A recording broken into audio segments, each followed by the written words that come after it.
For this project, we need a measuring tape, thread, pins, ruler, pen, paper, scissors, and some fabric. I chose a lightweight fabric that wasn't see-through. We're going to start by measuring the length we want for our skirt, and then our waist measurement. The waist measurement can be wherever we want the skirt to lie. We're going to times our waist measurement by 0.25, and then we're going to make a rectangle with that number and the length that we'd like for the skirt. Then we're going to add 5 centimeters to either side of the bottom of the skirt. If you want your skirt to have more flare, I would add 10 centimeters on each side. Now we're going to add some curve to the top and the bottom. So we're going to bring it up 6 millimeters on the top and then 2 centimeters on the bottom. And then we're going to use our ruler to round out those lines.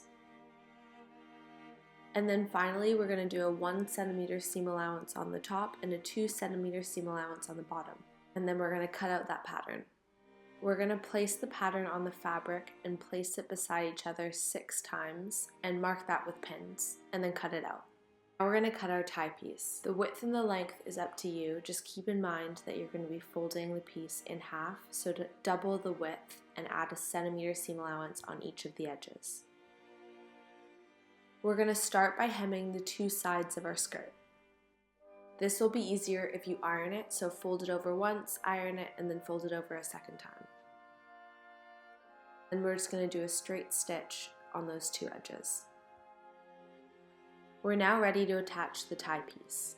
We want to make sure one side's shorter and one side's a little longer, and this will make it easier to tie and wrap around. So we're going to pin it right sides together and then sew along where we pinned. Now looking at what we just sewed, we're going to fold over our piece, tucking in the seam allowance and putting pins in the seam. This step will be a lot easier if you iron down the seam allowances and then also iron it folded in half.